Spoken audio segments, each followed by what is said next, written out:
Hi everyone, welcome to ఏకమైఎస్ academy Hyderabad. So మనం ప్రతిరోజు డైలీ కరెంట్ అఫైర్స్ డిస్కస్ చేసుకుంటాం కదా. ఈ డైలీ కరెంట్ అఫైర్స్ ఉన్నటువంటి ఇంపార్టెంట్ అంశాలు ఏమన్నాయి, దానికి సంబంధించిన బ్యాక్గ్రౌండ్, హిస్టరీ, ప్రజెంట్ ఏం జరుగుతుంది, ఇవన్నీ కూడా తీసుకుంటాను. ఇందులో ఎస్పెషల్లీ కాన్సెప్ట్స్ విత్ ఫ్యాక్ట్స్ అనమాట. సో అంటే మీకు యూపీఎస్సీ కావాల్సినటువంటి డీప్ నాలెడ్జ్తో కాన్సెప్ట్స్ ఉంటాయి, అలానే ఫ్యాక్ట్స్ కూడా కవర్ చేస్తాను. ఎవరైనా స్టేట్ పీసీ ఎగ్జామ్స్ ఉంటాయి కదా, వాటికి సంబంధించిన ఫ్యాక్ట్స్ కూడా ఇందులో కవర్ అవుతాయి. సో ఇవాళ కరెంట్ ఈవెంట్స్ వచ్చేసి సో 15th నవంబర్కి సంబంధించి ఏమన్నాయి చూద్దాం. సో 15th నవంబర్ సంబంధించి సో ఈ కరెంట్ ఈవెంట్స్ ఎస్పెషల్లీ నేను చెప్పే థింగ్స్లో టాపిక్స్ నుంచి మీరు కాన్సెప్టువల్గా నోట్ చేసుకోండి. పాయింట్స్ అనేది కాన్సెప్టువల్గా తీసుకోవాలి. నెక్స్ట్ ఫ్యాక్ట్స్ వచ్చేసి మీకు సైడ్ అన్ని కూడా ఫ్యాక్ట్స్ చిన్నగా నోట్ చేసి పెట్టుకోవాలి. సో అట్లా. సో ఫస్ట్ వచ్చేసి ఇవాళ Bali G20 summit. So Bali ఎక్కడ ఉంది? సో బాలి ఐలాండ్ అనేది మనకి ఇండోనేషియాలో ఉంటుంది. So Indonesia is a consist of the number of islands అనమాట. ఇండోనేషియా కంట్రీలో ఆల్మోస్ట్ మనకి 2000 ఐలాండ్స్ వరకు ఉంటాయన్నమాట అక్కడ.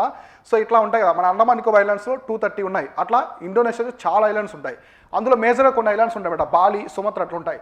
ఈ బాలిలో వచ్చేసి G20 సమ్మిట్ అనేది జరుగుతుంది. రీసెంట్గా మనకి 2022 సంబంధించినటువంటి G20 సమ్మిట్ అనేది జరుగుతుంది. దానికి సంబంధించి ఏముందో చూద్దాం. సో ఇక్కడ గుర్తుపెట్టుకోండి, బాలి అనేది ఎక్కడ ఉందంటే ఇండోనేషియా.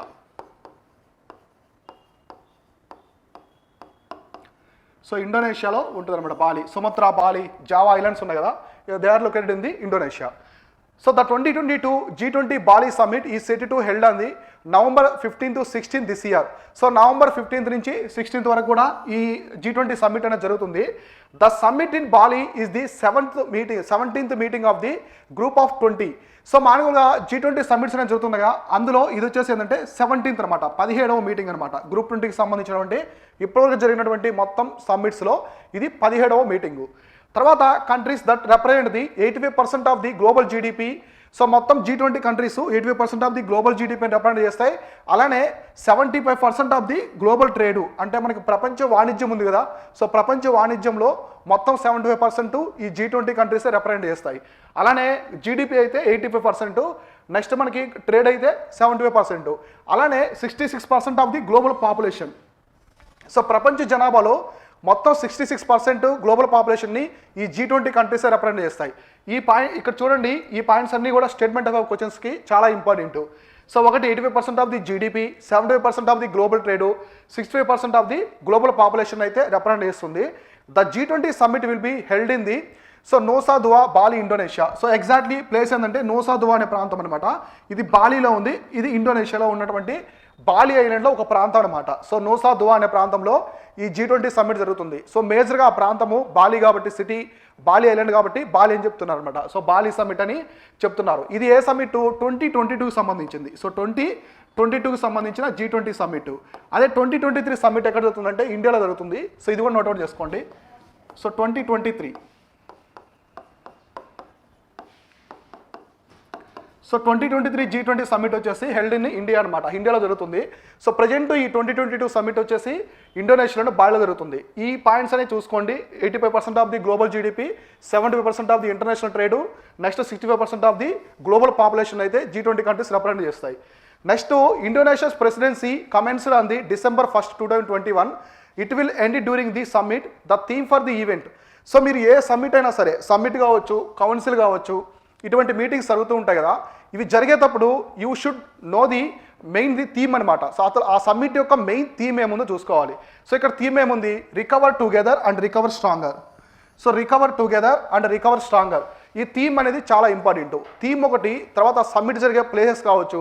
మీకు కరెంట్ ఈవెంట్స్లో ఎస్పెషల్లీ అడుగుతుంటారు కదా, ప్లేసెస్ ఇన్ న్యూస్ అంటారు. సో ప్లేసెస్ ఇన్ న్యూస్ అనేది ఇట్లా సమ్మిట్ ప్రకారం అడగవచ్చు, లేదా ఏదైనా ప్రాంతాలు, ఇప్పుడు రష్యా ఉక్రెయిన్ వార్ జరుగుతుంది. సో ఉక్రెయిన్ మీద రష్యా దాడి చేసిన తర్వాత కొన్ని రీజన్స్ ఉంటాయన్నమాట. రీసెంట్గా రష్యా ఏం చెప్పింది, మేము 4 రీజన్స్ మొత్తం మీద ఆక్రమించుకున్నాం అని చెప్పింది. ఆ 4 రీజన్స్ ఏమున్నాయి, అక్కడ మేజర్ సిటీస్ ఏమున్నాయి, సో మనకి వాణిజ్యం పరంగా అంటే ఇంటర్నేషనల్ ట్రేడ్ పరంగా అక్కడ ఎటువంటివి ఉంటాయో నోట్అవుట్ చేసుకోవాలి. ఇట్లానే ఇక్కడ థీమ్ వచ్చేసి ఏంటంటే recover together and recover strong అనమాట. ఇది G20కి సంబంధించిన థింగ్. నెక్స్ట్ ఏముందో చూద్దాం.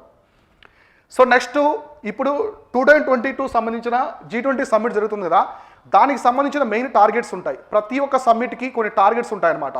సో వాళ్ళు ఎటువంటి లక్ష్యాలనే తీసుకోవాలి ఆ కంట్రీస్ ఉన్నాయని. సో G20లో మొత్తం 20 కంట్రీస్ ఉన్నాయి కదా, ఈ G20లో ఉన్నటువంటి ఈ 20 కంట్రీస్లో మేజర్గా డెవలప్డ్ కంట్రీస్ ఉన్నాయి, అలానే డెవలపింగ్ కంట్రీస్ కూడా ఉన్నాయి.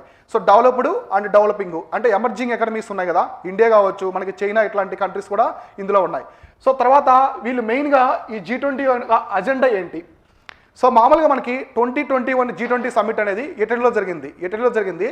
అక్కడి నుంచి ఎగ్జాక్ట్లీ ఆ లక్ష్యాలని ఈ బాలి సమ్మిట్ కూడా తీసుకొస్తారన్నమాట. ఇప్పుడు ఇటలీ అనేది ఏ విధంగా సక్సెస్ఫుల్గా G20 సమ్మిట్ అనేది చేసిందో ప్రెసిడెన్సీ, ఎగ్జాక్ట్లీ ఇప్పుడు బాలి కూడా, ఇండోనేషియా కూడా అలానే ఆ లక్ష్యాన్ని తీసుకురావాలన్నమాట. సో మెయిన్గా ఇక్కడ వచ్చేసి 3 working sessions will be organised. So వాళ్ళు 3 సెషన్స్ లాగా ఉంటారన్నమాట. ఒక సమ్మిట్ ఉంది కదా, ఇప్పుడు ఈ సమ్మిట్ ఏం చేస్తారంటే 3 వర్కింగ్ సెషన్స్గా తీసుకుంటారు. ఇట్లా తీసుకుంటారు అనమాట. ఎగ్జాక్ట్లీ ఏంటంటే ఒకటి sustainable energy transition. Sustainable energy. So sustainable development అంటే ఏంటి? ఇప్పుడు మన ఎర్త్ మీద ఉన్నటువంటి రిసోర్సెస్ మనం మాత్రమే యూజ్ చేసుకోకుండా రాబోయే తరాలకు కూడా మనం ఉంచాలి. దాని వచ్చేసి సస్టైనబిలిటీ అంటారు. ఇప్పుడు ఎస్పెషల్లీ ఎనర్జీ మనకి COP21 చూడండి, ప్యారిస్లో జరిగిన COP21 కాన్ఫరెన్స్ ఆఫ్ పార్టీస్ అదొకటి కావచ్చు. అక్కడి నుంచి మనకి రీసెంట్గా COP26 గ్లాస్గోలో జరిగింది కదా, తర్వాత COP27 ఈజిప్ట్లో జరుగుతుంది కదా, అక్కడి వరకు కూడా మొత్తం ఎనర్జీ అనేది చాలా ఇంపార్టెంట్, ఎనర్జీ సెక్టర్ అనేది. ఎందుకంటే కార్బన్ ఎమిషన్స్ అనేవి పెరిగిపోతున్నాయి ప్రపంచంలో, గ్లోబల్ వైజ్ మొత్తం ఈ కార్బన్ ఎమిషన్స్ అనేవి పెరిగిపోతున్నాయి కదా. కార్బన్ ఎమిషన్స్ పెరిగిపోవడం వల్ల మనకి గ్లోబల్ వార్మింగ్ వస్తుందన్నమాట. సో గ్లోబల్ వార్మింగ్, సో ఇదంతా ఒక లింక్ లాగా ఉంటుంది. సో గ్లోబల్ వార్మింగ్, సో భూమి అంతా వేడెక్కిపోద్ది, సో వేడి గ్రహంలో తయారవుతుంది. ఈ గ్లోబల్ వార్మింగ్ జరగడం వల్ల ఏమవుతుంది? సో ఐస్ క్యాప్స్ అనేవి కరిగిపోతాయి అనమాట. సో ఐస్ క్యాప్స్ ఉంటాయి కదా, సో ఐస్ క్యాప్స్ అనేవి కూడా మెల్టింగ్ అవుతాయి. సో ఇవి మెల్టింగ్ అవ్వడం వల్ల సీ లెవెల్ పెరిగిపోద్ది. సో సముద్ర మట్టం అనేది పెరిగిపోద్ది. ఈ పెరిగిపోవడం వల్ల ఏమవుతుంది? మొత్తం సిటీస్ కావచ్చు, చిన్న ఐలాండ్స్ మొత్తం కూడా సబ్మెర్జ్డ్ అయిపోతాయి అనమాట, ఓషన్లో వచ్చేసి సబ్మెర్జ్డ్ అయిపోతాయి. సో అందుకోసం ఏం చెప్పారంటే COP21లో ప్రతి ఒక్క దేశం కూడా నేషనల్ డిటర్మైన్డ్ కాంట్రిబ్యూషన్స్ అని చెప్పారనమాట. అంటే ప్రతి దేశం కూడా వాళ్ళకి తగ్గట్టుగా ఈ కార్బన్ ఎమిషన్స్ తగ్గించాలని చెప్పారు. సో ఇప్పుడు ఇండియా వచ్చి ఏం చెప్పింది? నెట్ జీరో ఎమిషన్స్ వచ్చేసి మేము 2070కి తీసుకొస్తామని చెప్పారు. సౌదీ అరేబియా వచ్చేసి 2060కి తీసుకొస్తామని చెప్పారు. కానీ ప్యారిస్ కన్వెన్షన్లో, ప్యారిస్ అగ్రిమెంట్లో చెప్పినటువంటి మెయిన్ టార్గెట్ ఏంటంటే 2015 కల్లా, అంటే 2050 కల్లా ప్రతి దేశం కూడా నెట్ జీరో ఎమిషన్స్ తీసుకురావాలని చెప్పారు. కానీ కొన్ని దేశాలు వాటిని అయితే ఉల్లంఘించారన్నమాట. సో అందుకోసం ఎనర్జీ అనేది చాలా ఇంపార్టెంట్. అందుకే G20 కంట్రీస్ అన్ని కూడా సస్టైనబుల్ ఎనర్జీ ట్రాన్సిషన్ని ఫాలో అవుతున్నాయి. ఇంకొకటి ఏంటంటే ఎమిషన్స్ గ్యాప్ రిపోర్ట్ కూడా ఏం చెప్పిందంటే మేజర్గా మనకి గ్లోబల్ ప్రపంచంలో మొత్తం కూడా ఈ కార్బన్ ఎమిషన్స్ మెయిన్గా తీసుకొచ్చేవంటే G20 కంట్రీసే. మేజర్ రెస్పాన్సిబుల్ కూడా G20 కంట్రీసే తీసుకోవాలి. వాటి వల్ల ఎమిషన్స్ పెరుగుతున్నాయని చెప్పారు. అంటే డెవలప్డ్ కంట్రీస్ ఉంటాయి కదా, ఎక్కువ డెవలపింగ్ కంట్రీస్ ఉంటాయి కాబట్టి కార్బన్ ఎమిషన్స్ కూడా అదే విధంగా వస్తున్నాయి కాబట్టి ఆ కంట్రీస్ ఇక్కడ బాధ్యతగా తీసుకొని ఎమిషన్స్ తగ్గించాలని చెప్పేసి ఎమిషన్స్ గ్యాప్ రిపోర్ట్ కూడా చెప్పిందనమాట. సో అందువల్ల ఎనర్జీ ట్రాన్సిషన్ దీని మీద మెయిన్గా ఫోకస్ చేస్తున్నారు. ఇంకోటి ఏంటంటే global health architecture. So global health అనమాట. సో హెల్త్ మీకు తెలుసు కదా, కోవిడ్-19 పాండమిక్. సో కోవిడ్-19 పాండమిక్లో మేజర్గా అన్ని సెక్టర్స్ కూడా చాలా దెబ్బతిన్నాయి. ఎస్పెషల్లీ లో డెవలప్డ్ కంట్రీస్, LDCs ఉంటాయి కదా, లో డెవలపింగ్ కంట్రీస్ కావచ్చు, తర్వాత పూర్ కంట్రీస్ ఉంటాయి కొన్ని. సో నేను డైలీ కరెంట్స్ ఎక్స్ప్లెయిన్ చేశాను కదా, వ్యాక్సినేషన్ సంబంధించి ఒక థింగ్ చెప్పాను ఏంటంటే ఇన్ఈక్వాలిటీ అనమాట. సో ఇన్ఈక్వాలిటీ అంటే మేజర్గా ఈ వ్యాక్సినేషన్స్ అనేవి మనకి చాలా రకాలు ఉంటాయి. డిఎన్ఏకి సంబంధించిన వ్యాక్సినేషన్స్ కావచ్చు, mRNAకి సంబంధించినవి. సో మేజర్గా మన ఇండియాలో ఉండే కోవాక్సిన్ కావచ్చు, కోవిషీల్డ్, ఇవన్నీ కూడా DNA based vaccines. So mRNA అంటే మనకి స్పుత్నిక్ V కావచ్చు, ఫైజర్, మోడెర్నో, ఇవన్నీ కూడా mRNA వ్యాక్సిన్స్. ఇక్కడ ఏమైందంటే ఈ mRNA వ్యాక్సిన్స్ అనేవి కొంచెం మన వ్యాక్సిన్స్ కంటే కూడా చాలా బూస్టింగ్, ఇమ్యూనిటీ సిస్టమ్ని చాలా పెంచుతుంది అనమాట, స్ట్రాంగ్గా చేస్తుంది. ఇవి చాలా హెవీ కాస్ట్లీ ఉంటాయి, మార్కెట్లో కూడా చాలా హై డిమాండ్ ఉంటుంది. ఇటువంటి టైంలో చిన్న కంట్రీస్ వాటిని అఫోర్డబుల్ కాలేదన్నమాట. దానివల్ల ఇన్ఈక్వాలిటీ అనేది పెరిగింది. కాబట్టి హెల్త్ సెక్టర్ మీద కూడా ఖచ్చితంగా G20 కంట్రీస్ సో ఆలోచించాలనే ఉద్దేశంతో దీన్ని కూడా తీసుకొచ్చారు. Next digital transformation. సో మొత్తం ఇప్పుడు ప్రజెంట్ మోడర్న్ వరల్డ్ మొత్తం కూడా డిజిటల్ వరల్డ్ వైపు ట్రాన్స్ఫార్మ్ అవుతుంది కదా. సో డిజిటల్ సైబర్ సెక్యూరిటీ కావచ్చు, మనకి రీసెంట్గా ఆర్టిఫిషియల్ ఇంటెలిజెన్స్ కావచ్చు, తర్వాత క్లౌడ్ కంప్యూటింగ్, బిగ్ డేటా, ఇలా చాలా న్యూ ఇన్నోవేషన్స్ చూస్తున్నాం. 3D ప్రింటింగ్, లైఫై కావచ్చు, ఇట్లాంటివి. కాబట్టి డిజిటల్ ట్రాన్స్ఫర్మేషన్ కూడా చాలా ఇంపార్టెంట్ అని చెప్తున్నారు. సో ఎందుకంటే డిజిటల్ ట్రాన్స్ఫర్మేషన్ వల్ల ఏమవుతుందంటే సో మనకి తక్కువ టైంలోనే అన్ని విషయాలు కూడా జరుగుతూ ఉంటాయి అనమాట. సో ఆర్టిఫిషియల్ ఇంటెలిజెన్స్ ఉంది, చూడండి హ్యూమనాయిడ్ రోబోట్స్ వచ్చాయి. సో హ్యూమనాయిడ్స్ ఏముంది మన ఇండియాలో, మన ప్రపంచంలో మొట్టమొదటి వచ్చేసి సోఫియా. సో సోఫియా అని చెప్పేసి ఒక హ్యూమనాయిడ్ రోబోట్ వచ్చింది. సో దీని తర్వాత రీసెంట్గా మనకి 1 month బ్యాక్ టెస్లా కంపెనీ ఒకటి తీసుకొచ్చింది, ఆప్టిమస్ అని చెప్పేసి ఒక హ్యూమనాయిడ్ రోబోట్ తీసుకొచ్చింది. So Optimus. సో ఈ ఆప్టిమస్ అనేది ఏంటంటే ఇది టెస్లా కంపెనీకి సంబంధించింది అనమాట. సో టెస్లా ఎవరిది? Elon Musk. Tesla company founder వచ్చేసి ఎలాన్ మస్క్. మనకి ప్రపంచంలోనే అత్యున్నత సంపన్నుడు ఎలాన్ మస్క్ ఫౌండర్ వచ్చేసి టెస్లా కంపెనీ అనమాట. ఇదేం చేస్తుందంటే ఎలక్ట్రికల్ కార్స్ని తీసుకొస్తుంది, మ్యానుఫ్యాక్చరింగ్ చేస్తుంది. దానికి ఎలాంటి డ్రైవర్ అవసరం లేదనమాట, ఆటో పైలట్ ద్వారానే టెస్లా కార్స్ వెళ్తూ ఉంటాయి. సో అలానే ఎలాన్ మస్క్ సంబంధించిన స్పేస్ ఎక్స్ కావచ్చు, ఇట్లా డిజిటల్ వైపు ప్రపంచంలో వెళ్తుంది. కాబట్టి మేజర్గా ఈ 3 థింగ్స్ అనేది మనం డిస్కస్ చేసుకోవాలని G20 కంట్రీస్ అనేది ముందుకు వచ్చిందనమాట.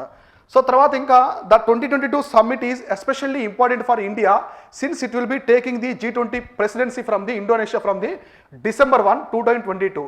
It will host the next summit on September 2023. So ఇక్కడ సెప్టెంబర్ 2023లో ఇండియా వచ్చేసి G20 సమ్మిట్ని హోస్ట్ చేస్తుంది. సో ఇక్కడ గుర్తుపెట్టుకోండి, నేను నెంబర్ ఆఫ్ టైమ్స్ అయితే మీకు చెప్పాను G20 ట్రైకా అని చెప్పేసి ఒక థింగ్ చెప్పాను. సో అదే ముందు ఇప్పుడు క్లియర్గా డిస్కస్ చేసుకుందాం. సో G20 ట్రైకా అంటే 3 దేశాలకి ప్రెసిడెన్సీ అనేది సీక్వెన్స్లో వస్తుందన్నమాట. అవేంటో చూద్దాం. G20 ట్రైకా. సో G20 ట్రైకా చూడండి, 2021 సమ్మిట్. సో 2021 సమ్మిట్ ఎక్కడ జరిగింది? ఇటలీలో జరిగింది, ఇటలీలోని రోమ్లో జరిగింది. సో ఎగ్జాక్ట్లీ 2022 సమ్మిట్ ఇప్పుడు ఎక్కడ జరుగుతుంది? సో ఇండోనేషియాలో జరుగుతుంది. So Indonesia. So same 2023 summit ఇది ఎక్కడ జరుగుతుంది? ఇండియాలో జరుగుతుంది. సో ఇక్కడ మెయిన్గా ఈ G20 సమ్మిట్కి సంబంధించినటువంటి టార్గెట్స్ ఉంటాయి కదా, ఈ టార్గెట్స్ని ఎగ్జాక్ట్లీ ఇటలీ ఏ విధంగా అయితే సక్సెస్ఫుల్గా తీసుకొచ్చిందో అదేవిధంగా ఇండోనేషియా కూడా తీసుకురావాలి. సేమ్ అదేవిధంగా ఇండియా కూడా దాన్ని హోస్ట్ చేసిన కంట్రీ ఆ టార్గెట్స్ని రీచ్ అవ్వాలన్నమాట. అట్లా ప్రజెంట్ వచ్చేసి మనకి ఇండోనేషియా దగ్గర నుంచి ప్రెసిడెన్సీ అనేది వస్తుంది. ఇప్పుడు ఇటలీ నుంచి ఇండోనేషియాకి ప్రెసిడెన్సీ వచ్చింది, తర్వాత ఇండోనేషియా నుంచి ఇటలీకి ప్రెసిడెన్సీ వస్తుంది కదా, ఇండియాకి వస్తుంది కదా. అలానే ఇక్కడ మెయిన్ కొన్ని టార్గెట్స్ ఉంటాయన్నమాట. G20 కంట్రీకి సంబంధించిన కొన్ని టార్గెట్స్ కావచ్చు, కొన్ని లక్ష్యాలు ఉంటాయి, వాటిని సక్సెస్ఫుల్గా తీసుకురావాలి ఈ ఆతిథ్యం ఇచ్చే దేశాలన్నీ కూడా. ఇది మెయిన్గా G20కి సంబంధించినటువంటి థింగ్. మీకు ఇంకో విషయం కూడా చెప్పాను, G20 doesn't have any permanent secretariat or headquarters. G20కి ఎలాంటి హెడ్ క్వార్టర్స్ కానీ పర్మనెంట్ సెక్రటరీ కానీ ఉండవన్నమాట. ఇది ఒకటి. సో ఇంకోటి ఏం చెప్పానంటే G20లో G7 ఉంది కదా, so G7 and G8. So G8 ఈ రెండు కూడా పార్ట్ అనమాట. G7 ప్లస్ రష్యా కలిపి G8 అని పిలుస్తారు. సో ఇవన్నీ కూడా these all countries are part in the G20. So ఇది వచ్చేసి G20కి సంబంధించినటువంటి కంప్లీట్ ఇన్ఫర్మేషను. సో నెక్స్ట్ ఏముందో చూద్దాం. So next 5th edition of the Paris peace forum. So మనము ఈ కౌన్సిల్స్, గ్రూప్స్ ఇలాంటివన్నీ చూస్తుంటాం కదా, ఇందులో ఇది వచ్చేసి కొంచెం కొత్తగా ఉంటుంది. ప్యారిస్ పీస్ ఫోరం అని చెప్పేసి ఒకటి జరుగుతుందన్నమాట. ఇదేంటంటే 5th ఎడిషన్. మామూలుగా ఫస్ట్ నుంచి జరుగుతూ ఉంటాయి కదా సమ్మిట్స్, అందులో 5th ఎడిషన్ వచ్చేసి Paris peace forum is being organized. అసలు ఏంటి ఈ ప్యారిస్ పీస్ ఫోరం అంటే ఏంటి, దీని యొక్క మెయిన్ టార్గెట్ ఏంటో ఇప్పుడు మనం చూద్దాం. ఇది ప్యారిస్ సిటీ ఉంది కదా, Paris city based French non profit organisation అనమాట. So French non profit organisation established in 2018. So 2018 సంవత్సరంలో దీన్ని ప్రారంభించారు. It host annual gathering of the world leaders and heads of the international organisations as well as leaders from the civil society and private sector from across the world. So ఇక్కడ చూడండి, civil society కావచ్చు, అలానే private సెక్టర్కి సంబంధించినటువంటి వాళ్ళందరూ కూడా వేరు వేరు countries నుంచి వస్తారన్నమాట, వచ్చి ఈ ప్యారిస్ పీస్ ఫోరంలో పాల్గొంటారు. దీని యొక్క మెయిన్ థీమ్ ఏంటంటే ప్యారిస్ పీస్ ఫోరంకి సంబంధించి అంటే మనము గ్లోబల్ వైడ్ వచ్చేసి ఈ పీస్ అండ్ స్టెబిలిటీగా ఉంచాలి, అన్ని కంట్రీస్లో కూడా పీస్ అండ్ స్టెబిలిటీగా ఉండాలి. సో లివింగ్ జీవన విధానం కూడా చాలా క్వాలిటీగా ఉండాలనే ఉద్దేశంతో దీన్ని తీసుకొచ్చారు. జస్ట్ వచ్చేసి ఇక్కడ గుర్తుపెట్టుకోండి, ప్యారిస్ పీస్ ఫోరం అనేది it's nothing but a French non profit organisation అనమాట. కానీ ఇందులో అన్ని దేశాలకు సంబంధించినటువంటి ప్రైవేట్ కంపెనీస్ ఉంటాయి, as well as civil societies కూడా ఇందులో పార్ట్గా ఉంటాయి. సో ఇక్కడ చూడండి, 5th edition of the Paris peace forum was organized based on the riding out of the multi crisis. ఇక్కడ చూడండి, మల్టీ క్రైసిస్. సో క్రైసిస్ అంటే మనకి చాలా సంక్షోభాలు వస్తుంటాయి కదా, సంక్షోభాలు అనేది ఆర్థిక సంక్షోభము, సో రాజకీయ సంక్షోభము, నెక్స్ట్ ఆహార సంక్షోభం కాకుండా మల్టీ క్రైసిస్ అనమాట. సో మొత్తం అన్ని విషయాల మీద ఇది ఫోకస్ చేస్తూ ఉంటుంది. సో తర్వాత మెయిన్గా ఇది ఫోకస్ చేసే ఏరియాస్ ఏంటంటే it focus on the providing solutions for the waste to overcome the socio economic concept of the multiple crisis. Socio economic అనమాట, సామాజికంగా ఆర్థికంగా జరిగేటువంటి ఇబ్బందుల్ని ఇది తీర్చడానికి మెయిన్గా ఈ ప్యారిస్ పీస్ ఫోరం అనేది తీసుకొచ్చారు. ఇంకోటి ఏంటంటే developing the international cooperation and major issues. So international cooperation, so దేశాల మధ్య సత్సంబంధాలు ఉండాలి. ఇంటర్నేషనల్ రిలేషన్స్ ఉన్నాయి కదా, ఈ రిలేషన్స్ అనేది దేశాల మధ్య మంచిగా ఉండే. ఇప్పుడు రష్యా ఉక్రెయిన్ చూడండి ఎటువంటి వార్ జరుగుతుందో, ఎగ్జాక్ట్లీ మనకి సౌత్ చైనా సీ దగ్గర కూడా ఫిలిపీన్స్ కావచ్చు, వియత్నాం, మలేషియా, ఈ కంట్రీస్కి చైనా కూడా కొంచెం కాన్ఫ్లిక్ట్స్ ఉన్నాయి. ఇలాంటి రీజియన్స్లో ఇటువంటి ప్రాబ్లమ్స్ లేకుండా ఇంటర్నేషనల్ కోఆపరేషన్ ఉండాలి అన్ని దేశాల మధ్య. సో కోఆపరేషన్ అనేది ఉంటే ఆటోమేటిక్గా ట్రేడ్, కామర్స్ ఇవన్నీ కూడా పెరుగుతాయి అన్నమాట. కోఆపరేషన్ కూడా బాగుంటుంది కంట్రీస్ మధ్య. నెక్స్ట్ థర్డ్ వన్ ఏంటంటే support multilateralism and strengthening global cooperation mechanism. So ఇక్కడ మల్టీలేటరిజం అనమాట. సో ఇక్కడ గ్రూపింగ్ కాకుండా ఇప్పుడు ఎస్పెషల్లీ మనకి క్వాడ్ కంట్రీస్ ఉన్నాయి. సో క్వాడ్ కంట్రీస్ యొక్క మెయిన్ థీమ్ ఏంటి? క్వాడ్ కంట్రీస్ అంటే ఏముంటాయి? So India, US, Japan, Australia. So ఈ 4 కంట్రీస్ యొక్క మెయిన్ థీమ్ ఏంటంటే చైనా యొక్క రిటాలియేట్ చేయడం అనమాట. చైనా యొక్క అగ్రెసివ్నెస్ని రిటాలియేట్ చేయడానికి క్వాడ్ కంట్రీస్ వచ్చాయి. సో ఇలా రిటాలియేట్ చేయాల్సిన అవసరం ఎందుకు వచ్చింది? చైనా వచ్చే చిన్న కంట్రీస్ మీద డామినేట్ చేయడము, ఆ కంట్రీస్ని ఆక్రమించడము, ఐలాండ్స్ని ఆక్రమించడము, ఇట్లాంటి థింగ్స్ చేస్తుంది కాబట్టి క్వాడ్ అనే ఒక గ్రూప్ అనేది వచ్చిందనమాట. సో ఇట్లా గ్రూప్స్ రాకుండా మల్టీలేటరిజం ద్వారా, కోఆపరేషన్ ద్వారా ఉండాలని చెప్పేసి ఈ ప్యారిస్ పీస్ ఫోరం అనేది చెప్తుందన్నమాట. ఇది వచ్చేసి ఇక్కడ గుర్తుపెట్టుకోండి. సో నెక్స్ట్ వచ్చేసి డే ఆఫ్ 8 బిలియన్. సో మన ప్రపంచ జనాభా ఇప్పటివరకు మనము 7 బిలియన్స్ వరకు చెప్పుకుంటూ ఉంటాం కదా. సో ఇప్పుడు వచ్చేసి ఇది 8 బిలియన్ అయితే క్రాస్ చేస్తుంది world population. On 5th November 2022. So 15th November 2022కి the world population is projected to reach 8 billion people, a milestone in human development. So మనకి ఈ పాపులేషన్ అనేది కంప్లీట్గా ఇప్పుడు వచ్చేసి 8 బిలియన్ వరకు రీచ్ అయింది అనమాట. ఇంతవరకు 7 బిలియన్ ఉన్నది. 7 బిలియన్ నుంచి 8 బిలియన్కి ఎగ్జాక్ట్లీ ఇవాళ 15th Novemberకి రీచ్ అయింది అనమాట. The projection was revealed in the United nations world population prospects 2022. So ఇది ఎవరు తీసుకొస్తారంటే ఈ ఆర్గనైజేషన్ వచ్చేసి రివీల్ చేస్తుంది. United nations world population prospects 2022. The prospects was released on world population day which fell on the July 11th. So July 11th వచ్చేసి మనము world population day, ప్రపంచ జనాభా దినోత్సవం అనేది జరుపుకుంటాం అనమాట. సో ఇది చిన్న ఫ్యాక్ట్ గుర్తుపెట్టుకోండి. ఇక్కడ నేను కొన్ని ఫ్యాక్ట్స్ అనేది మీకు ఎక్స్ప్లెయిన్ చేస్తాను. సో మనకి ప్రపంచంలో జనాభా కావచ్చు, ఎక్కువ జనాభా ఉండేది చైనా అనమాట. సో ఇది 2030 or 50కి వచ్చేసి ఇండియా అనేది ఓవర్కమ్ చేస్తుంది చైనాని. సో ప్రపంచంలో హైయెస్ట్ జనాభా ఉండే కంట్రీ వచ్చేసి China, most populated country in the world అనమాట. సో సెకండ్ వచ్చేసి ఇండియా ఉంది. నెక్స్ట్ ఇంకో ఫ్యాక్ట్ ఏంటంటే ప్రపంచంలో ఎక్కువ ముస్లిం జనాభా ఉండే కంట్రీ వచ్చేసి ఇండోనేషియా. సో ఇండోనేషియా వచ్చేసి ముస్లిం పాపులేషన్. సో ప్రపంచంలో ఎక్కువ ముస్లిం పాపులేషన్ ఉండేది ఇండోనేషియాలో ఉన్నారనమాట. సో పాపులేషన్ ఇట్లా గుర్తుపెట్టుకోండి. నెక్స్ట్ ఇంకో ఫ్యాక్ట్ ఏంటంటే ఇక్కడ, సో ఇది స్టేట్ పీసెస్లో అడిగారు ప్రీవియస్ ఇయర్ పేపర్లో. సో హిందూ జనాభా పర్సంటేజ్ అనమాట. కంట్రీలో జనాభాలో హైయెస్ట్ హిందూ జనాభా ఉండే పాపులేషన్ వచ్చేసి నేపాల్. సో ఇండియా అనుకుంటారు చాలామంది, ఇండియా కాదు. సో హిందూ పర్సంటేజ్ అనమాట, పాపులేషన్లో హిందూ పర్సంటేజ్ ఎక్కువగా ఉండేది కంట్రీ పాపులేషన్లో వచ్చేసి ఏదంటే నేపాల్ అనమాట. ఇటువంటి ఫ్యాక్ట్స్ చూసుకోండి. సో ఇండోనేషియాలో అయితే ముస్లిం పాపులేషన్ ఎక్కువ ఉన్నారు, ప్రపంచవ్యాప్తంగా ఎక్కువ జనాభా ఉండేది చైనాలో, అలానే హిందూ పాపులేషన్ పర్సంటేజ్ ప్రకారం ఉండేది నేపాల్లో. సో అతి తక్కువ జనాభా ఉండేది కూడా మీరు ప్లేస్ అవన్నీ కూడా వాటికన్ సిటీ ఉంది కదా, సో ఇటలీ దగ్గర ఉండే వాటికన్ సిటీలో తక్కువ పాపులేషన్ ఉంటారు ఇట్లా. సో నెక్స్ట్ వచ్చేసి so Shlok Mukherjee wins India's 2022 doodle for Google. So మామూలుగా గూగుల్ డ్యూడల్స్ చూస్తుంటాం కదా మనము. సో ఎవరైనా ఇంపార్టెంట్ పర్సనాలిటీస్ ఉన్నప్పుడు, ఏదైనా ఇంపార్టెంట్ డే ఉన్నప్పుడు ఆ గూగుల్ మొత్తము లోగో మొత్తం కూడా చేంజ్ అవుతూ ఉంటారు, డ్యూడల్స్ అనేవి మారుతూ ఉంటాయి. రీసెంట్గా వీళ్ళు ఒక కంటెస్ట్ పెట్టారు, గూగుల్ వాళ్ళు కంటెస్ట్ పెట్టారు. సో ఈ కంటెస్ట్ వచ్చేసి Google announces Shlok Mukherjee. So India తరపు నుండే Shlok Mukherjee as the winner of the 2022 doodle for the Google competition. ఈ గూగుల్ కాంపిటీషన్ పెట్టిన 2022 గూగుల్ డూడిల్ కాంపిటీషన్ ఉంది కదా, దానికి సంబంధించి శ్లోక్ ముఖర్జీ అయితే విన్నర్గా. సో చూడండి ఇక్కడ ఆయన ఏం చేస్తారంటే, Shlok Mukherjee is from the Kolkata, he was declared the winner for the India, is inspiring doodle title the India on the centre state. So ఇక్కడ ఏంటంటే మెయిన్గా ఈయన తీసుకొచ్చిన థీమ్ ఏంటంటే India on the centre state అనమాట. So centre state. So is doodle is also featured on the google.com.in on the 14th November 2022. Sulok Mukherjee has showcased the India's scientific achievements and the advancement through the doodle. So okay. So దీని యొక్క main theme ఏంటంటే India on the centre state అన్నాడు. దాని యొక్క meaning ఏంటంటే ఇక్కడ so India యొక్క scientific achievements అనమాట.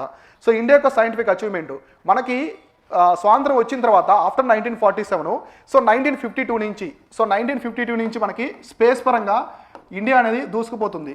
సో స్పేస్ పరంగా మెయిన్గా మనకి ఎవరు మోస్ట్ కాంట్రిబ్యూషన్ ఎవరు ఇచ్చారంటే మనకి విక్రమ్ సారాభాయ్. సో మనకి భారత అంతరిక్ష పితామహుడు అని పిలుస్తాం కదా, father of the Indian space research అని పిలుస్తాం. విక్రమ్ సారాభాయ్ వచ్చేసి ఇక్కడ చాలా కాంట్రిబ్యూట్ చేశాడు. మనకి ఇస్రో కంటే ముందు ఇన్కోపసార్ అని చెప్పేసి ఒక ఆర్గనైజేషన్ ఉన్నది, దాన్ని 1969లో ఇస్రోగా నేమ్ చేంజ్ చేసి తీసుకొచ్చారు. ఇస్రో తరపున మనం మొట్టమొదటి శాటిలైట్ ఆర్యభట్ట కావచ్చు, తర్వాత కొన్ని సౌండింగ్ రాకెట్స్ ఉన్నాయన్నమాట. సో ఆర్యభట్ట అనేది రాకెట్, అది రష్యా నుంచి పంపించాం మనము. కాకపోతే మనకి తుంబా అని ఒక రీజన్ ఉంది. సో తుంబా అనేది ఎక్కడ ఉంటుందంటే కేరళలో ఉంటుంది. మొట్టమొదటి ఇండియా రాకెట్ లాంచింగ్ స్టేషన్ అన్నమాట ఇది. సో తుంబాలో ఉంటుంది. ఇక్కడ నుంచి మనము ఎటువంటి శాటిలైట్స్ అనేది పంపించలేదన్నమాట, జస్ట్ సౌండింగ్ రాకెట్స్ మాత్రం పంపిస్తాం టెస్టింగ్ కోసము. సౌండింగ్ రాకెట్స్, ఈ సౌండింగ్ రాకెట్స్ ఒక సిరీస్ ఏమంటారంటే రోహిణి అంటారు. సో రోహిణి సిరీస్ శాటిలైట్ ఉన్నాయి కదా, ఈ రోహిణి సిరీస్ శాటిలైట్స్ అన్నీ కూడా ఏంటంటే సౌండింగ్ రాకెట్స్ అనమాట, జస్ట్ టెస్టింగ్ కోసమే పంపిస్తారు. ఇట్లా స్టార్ట్ అయినటువంటి ఇస్రో ఇప్పుడు రీసెంట్గా మనము ప్రపంచంలో ఎక్కువ శాటిలైట్స్ పంపించిన ఇస్రో కావచ్చు, మనం 106 వరకు 104 వరకు శాటిలైట్స్ పంపించాం కదా. సో తర్వాత స్పేస్ ఎక్స్ పంపించింది మనకంటే ఎక్కువ, కానీ ఈ ఫీట్ అందుకున్న మొట్టమొదటి ఆర్గనైజేషన్ వచ్చేసి ఇస్రో అనమాట. తర్వాత ఫస్ట్ అటెంప్ట్లోనే మనము మంగళయాన్ అనమాట మార్స్ ఆర్బిట్లోకి ఎంటర్ అయ్యాము. సో ఫస్ట్ అటెంప్ట్లోనే మనం వెళ్ళాం. సో దీని బడ్జెట్ వచ్చేసి మనకి హాలీవుడ్ ఫిల్మ్ గ్రావిటీ కంటే కూడా చాలా తక్కువతోనే వెళ్ళాం అనమాట.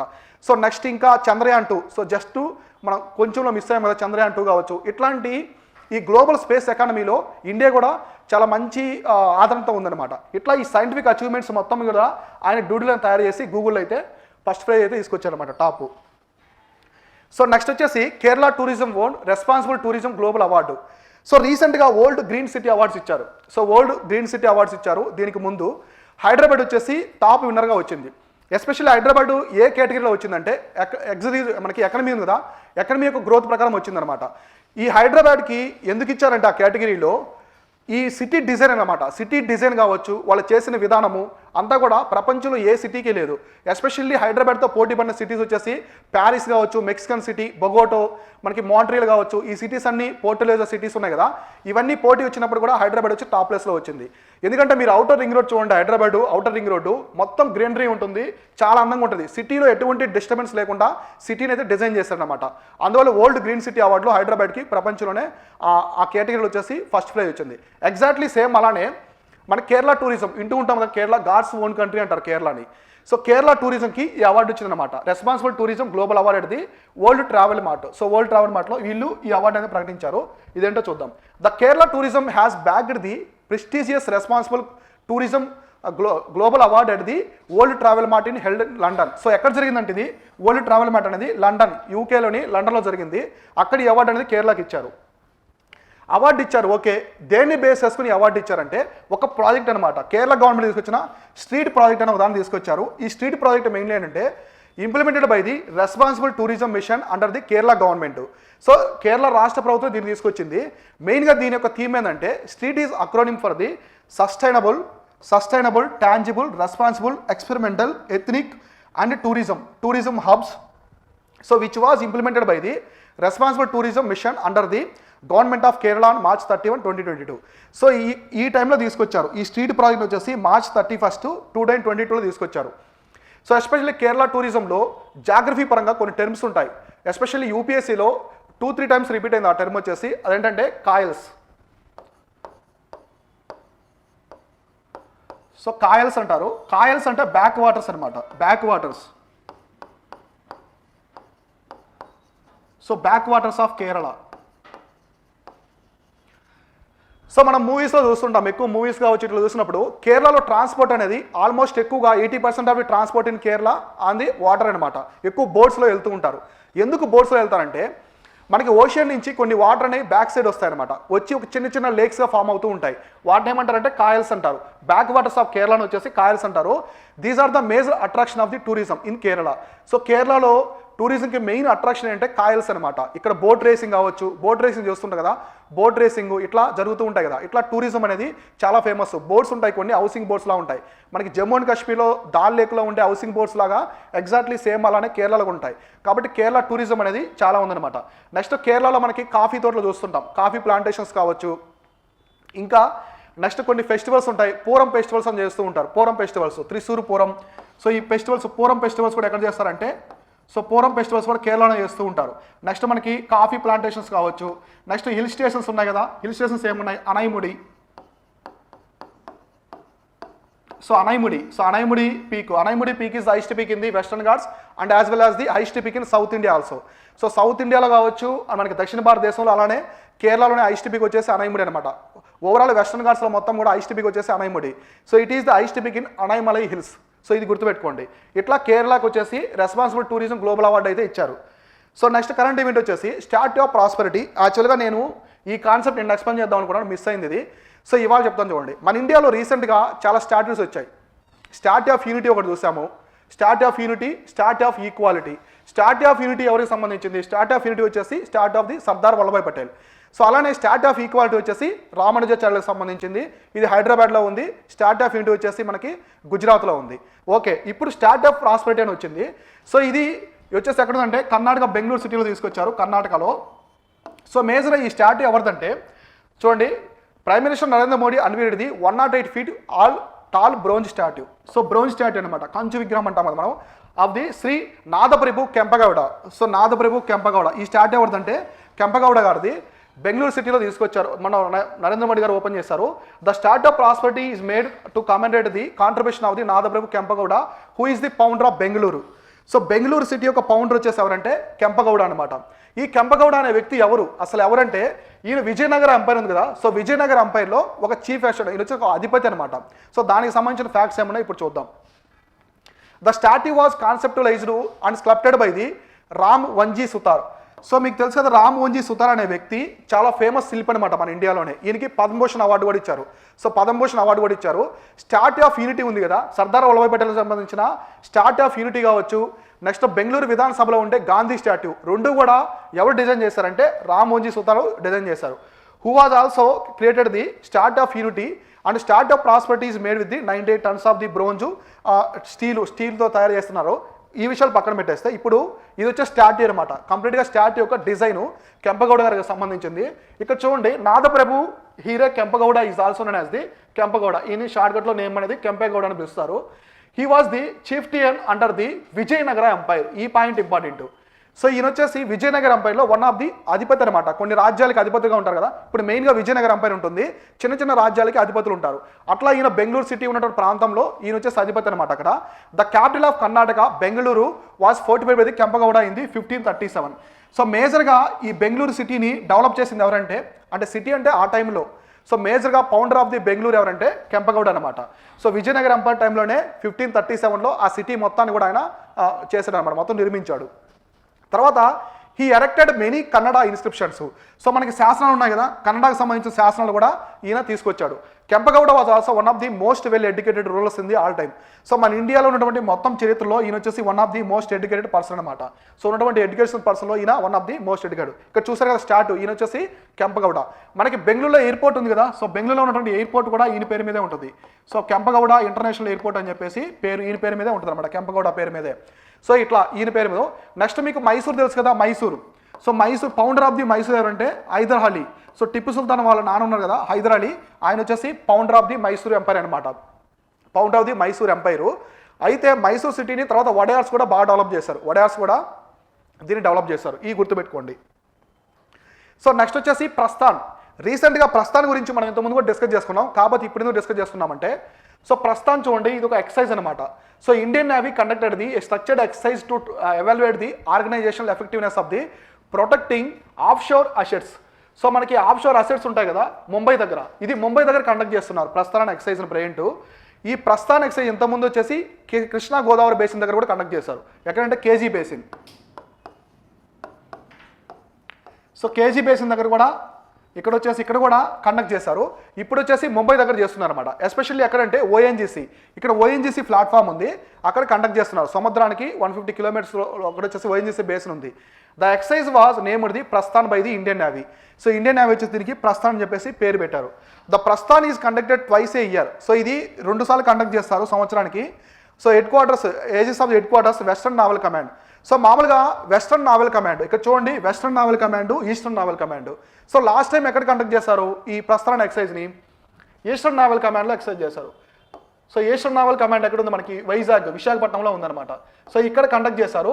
ఇప్పుడు రీసెంట్గా వచ్చేసి మనకి western naval command, western naval command వచ్చేసి ముంబై దగ్గర ఉంటుంది, అక్కడ కండక్ట్ చేస్తున్నారు. ఇది ఎవ్రీ 6 months, ఇయర్కి ట్వైస్ అని కండక్ట్ చేస్తూ ఉంటారు. మెయిన్గా ఇందులో వచ్చేసి ఆల్ మ్యారిటైమ్ స్టేక్ హోల్డర్స్, మ్యారిటైమ్కి సంబంధించిన అన్ని స్టేక్ హోల్డర్స్ ఇందులో ఉంటారు. ఇప్పుడు వైజాగ్ దగ్గర కండక్ట్ చేసినప్పుడు స్టేట్ పోలీస్ కూడా ఉన్నారనమాట. మెరీన్ పోలీస్ ఉంటారు కదా, స్టేట్ పోలీస్ ఉన్నారు, ఇండియన్ నేవీ ఉంది, కోస్ట్ గార్డ్స్ ఉన్నారు, మనకి మెరీన్కి సంబంధించిన అన్ని పోలీస్ ఫోర్సెస్ కూడా ఇక్కడ ఉంటాయన్నమాట. ఇట్లా ప్రస్థానం చేస్తారు. ఎస్పెషల్లీ దీని యొక్క మెయిన్ థీమ్ ఏంటంటే, గవర్నమెంట్కి సంబంధించిన అసెట్స్ ఉంటాయి కదా, ఓఎన్జీసీ కావచ్చు, ఇట్లాంటి కంపెనీస్ ఉంటాయి కదా, అవన్నీ కూడా అక్కడ ఉంటాయి. అంటే ఆయిల్ రీసెర్చ్ కోసం, గ్యాస్ రీసెర్చ్ కోసం చేస్తూ ఉంటాయి కదా, ఎక్స్ప్లోరేషన్ కోసం. వాటిని కాపాడుకోవాలన్నమాట. వాటి మీద ఎటువంటి దాడులు జరగకుండా, హాని జరగకుండా ఈ ఎక్సైజ్ ద్వారా వాటిని ఎలా కాపాడుకోవాలని చెప్పేసి అన్ని స్టేక్ హోల్డర్స్, స్టేట్ పోలీస్ కావచ్చు, కోస్ట్ గార్డ్స్, ఇండియన్ నేవీ అందరూ కూడా ఎక్స్చేంజ్ ఆఫ్ ఇన్ఫర్మేషన్, వాళ్ళకి ఇన్ఫర్మేషన్ మొత్తాన్ని కూడా ఎక్స్చేంజ్ చేసుకుంటూ ఉంటారు. ఇది వచ్చేసి ప్రస్తుతానికి సంబంధించినటువంటిది. సో తర్వాత the Indian Navy has included several crisis that has the bomb threats, blowouts, fire, terrorist and medical evacuations. ఈ ప్రస్థాన సమ్మిట్లో, ఈ ప్రస్థాన ఎక్సైజ్లో మెయిన్గా వీళ్ళు డిస్కస్ చేసుకున్న థింగ్స్ ఏంటంటే ఇవన్నమాట. సో బాంబ్ థ్రెట్స్ వచ్చినప్పుడు, ఇప్పుడు ఓఎన్జీసీ అనేది it's one of the biggest oil exploration company అనమాట మన ఇండియాలో. So ONGC oil and natural gas company. So ఇప్పుడు ఇది కొన్ని వేల కోట్లు ఆస్తి ఉందన్నమాట గవర్నమెంట్కి సంబంధించింది. ఇప్పుడు దీనికి బాంబ్ థ్రెట్స్ వచ్చినప్పుడు కావచ్చు, బ్లోవర్స్, ఫైర్ వచ్చినప్పుడు, టెర్రరిస్ట్కి సంబంధించినటువంటి హెచ్చరికలు వచ్చినా, లేదా మెడికల్ ఎవాక్యుయేషన్స్ ఏమైనా జరిగినా కూడా ఈ ప్రస్థాన ఎక్సైజ్ ద్వారా ఇన్ఫర్మేషన్ ఎక్స్చేంజ్ చేసుకొని అన్ని పోలీస్ ఫోర్సెస్ కోఆపరేషన్ చేసుకొని వాళ్ళు వీటిని దిగ్విజయంగా చేస్తారన్నమాట. సక్సెస్ఫుల్గా అటువంటి ఈవెంట్స్ మొత్తాన్ని కూడా ఓవర్కమ్ చేస్తారు. తర్వాత ద ఇండియన్ నేవీ, చూడండి ఇక్కడ స్టేక్ హోల్డర్స్ ఎవరు ఉంటారంటే, so Indian navy, so Indian air force, so Indian coast guard, next ONGC, Mumbai port, so Mumbai port authority, the police fisheries and customs. So ఇక్కడ నేను ఏం చెప్పాను ఇందాక, దీంట్లో అన్ని స్టేక్ హోల్డర్స్ ఉంటారని చెప్పాను కదా, స్టేట్ గవర్నమెంట్కి సంబంధించిన వాళ్ళు ఉంటారు. ఇప్పుడు ఫిషరీ పోలీస్ ఉంటారనమాట, మనకు వైజాగ్ కావచ్చు, ముంబైకి కావచ్చు, స్టేట్ గవర్నమెంట్కి సంబంధించిన పోలీసు ఉంటారు కదా, మెరీన్ పోలీసు, వాళ్ళు కూడా ఉంటారు. తర్వాత ఇండియన్ ఎయిర్ ఫోర్స్ ఉంటుంది, ఇండియన్ కోస్ట్ గార్డ్ ఉంటుంది, ఓఎన్జీకి సంబంధించిన సిఎస్ఎఫ్ ఫోర్స్ ఉంది కదా, మనకి సెంట్రల్ ఇండస్ట్రియల్ సెక్యూరిటీ ఫోర్స్, వాళ్ళు ఉంటారు. ముంబై పోర్ట్ పోలీస్ కూడా అథారిటీ కూడా ఉంటారనమాట.